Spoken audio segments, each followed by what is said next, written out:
Hello, my loves, and welcome back to the Soul Extract, where it's a podcast all about wellness, all about physical, mental, emotional, spiritual, every kind of wellness that you can think of. And it's just about tapping into your infinite power and just realizing the potential that you have to be the best version of yourself. So welcome, guys. I'm so happy to have you here.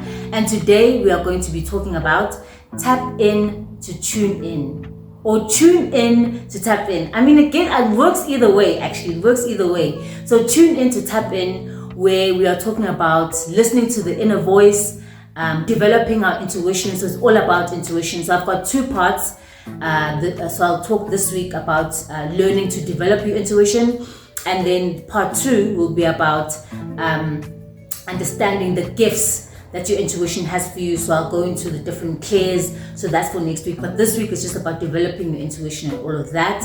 And basically, there's just a big misconception about what your intuition is. People have called it, think that it's complicated. They call it woo-woo. They think it's up in the clouds, that it's fluffy. When in actual fact, your intuition is very much grounded in the everyday life and is a natural part of who you are.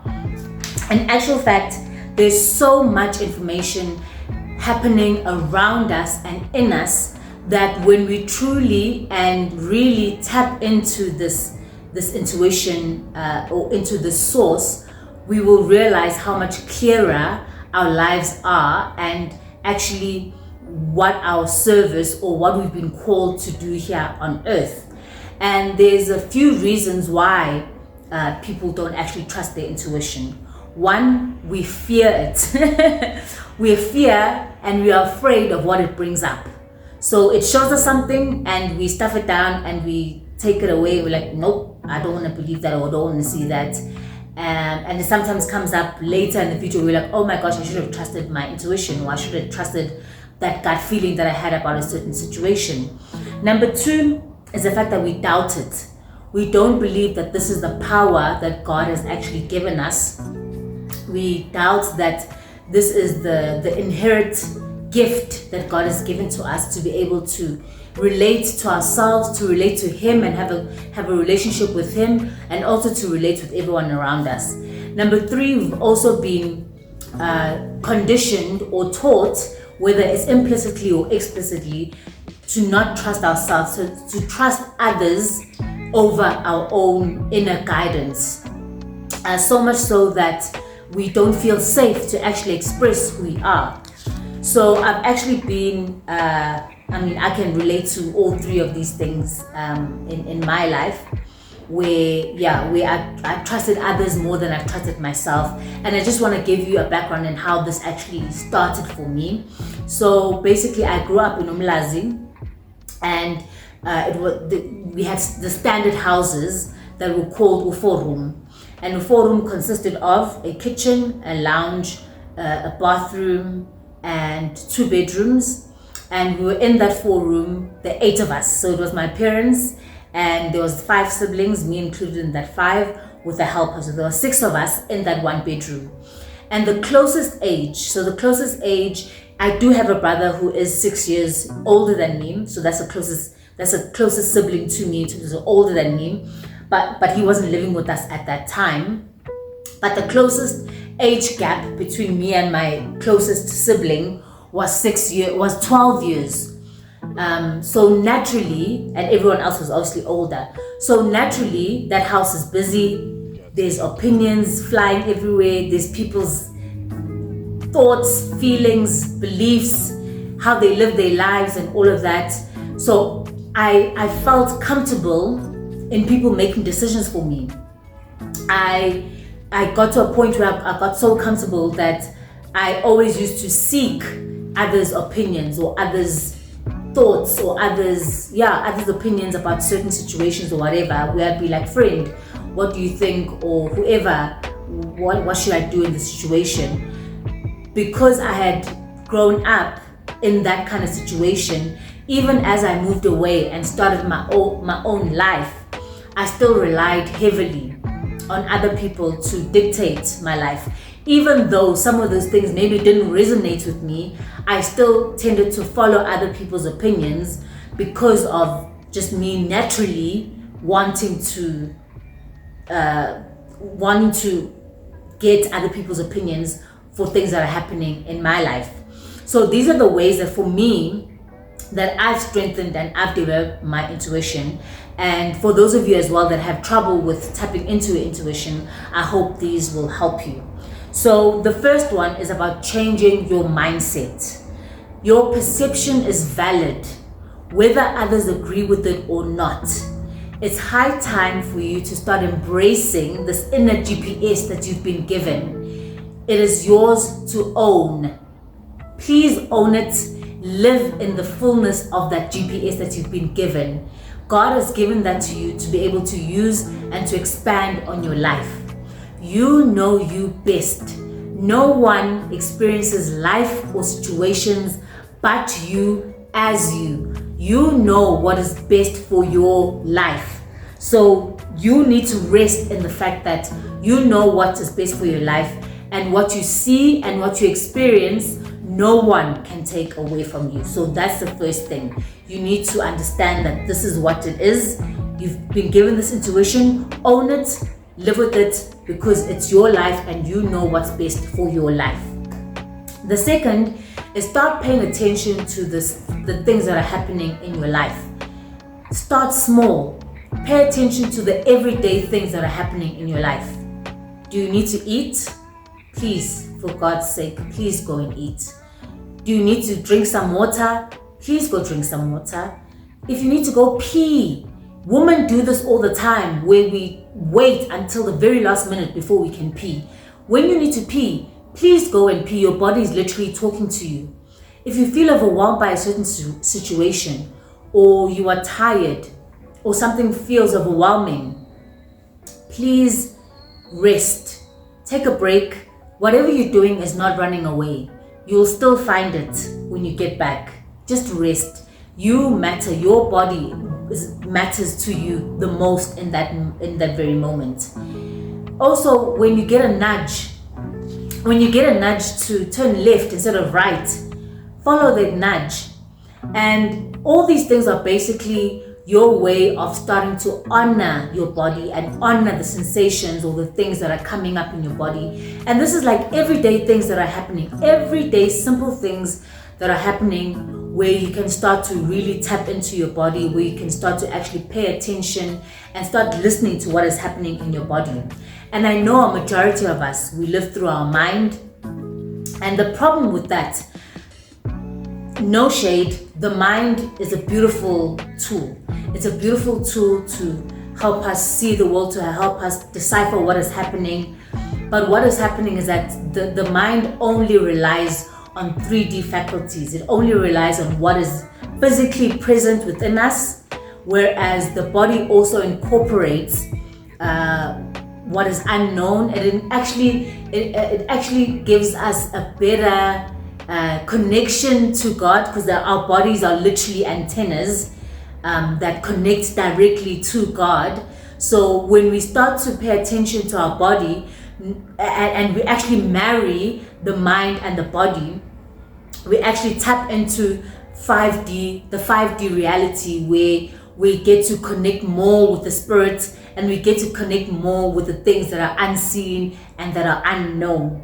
And it's imperative for us to actually start to operate more from our body if we want to be more intuitive. And for us to be more intuitive means that we need to be more present. And that's the third point, is to be present in our bodies. So what are the things that you can do to be more present? So I've got an exercise that you can do. It can literally be a minute. It doesn't have to be longer than that. But it's about paying attention to the sensations and the things that are happening in your body. So what you can start to do is do your shoulders, start feeling the feelings. Don't judge them, don't intellectualize, don't try to make a story or whatever, I'm tired, whatever. Don't try and make a story. Feel whatever is coming up in your body. Do your shoulders feel tense? Do you have is there something that's twitching in your arm? Do you feel that your legs feel heavy?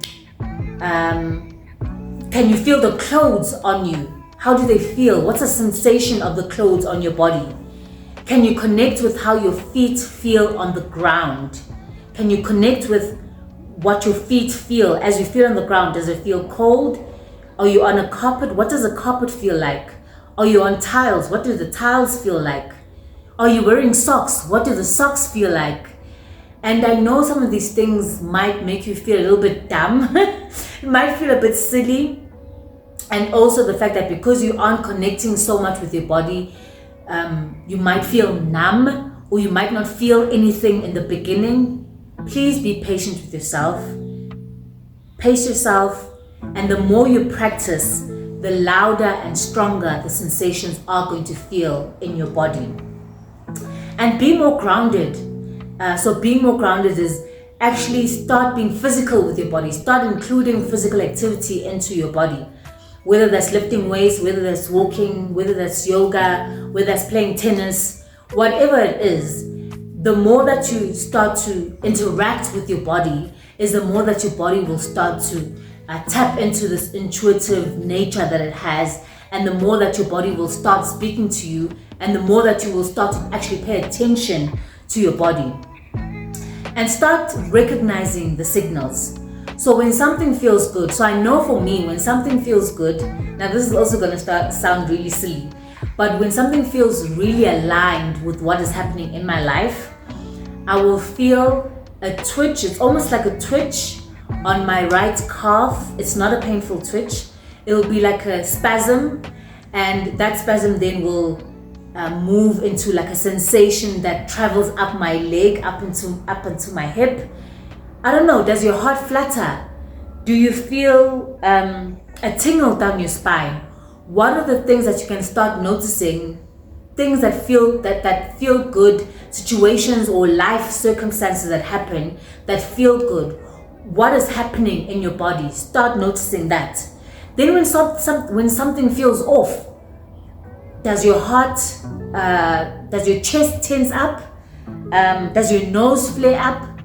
Do you feel a heat rising up all over your body? Start paying attention to these sensations and start noting them down. Do you have the same sensations for different situations in your life? Start noticing the recurring patterns that happen with these sensations as they come up and move through your body.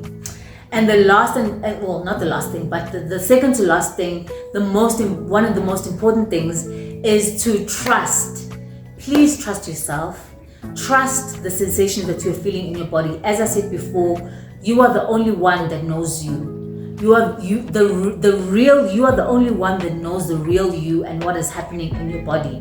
So trust yourself. Trust the sensations that you feel.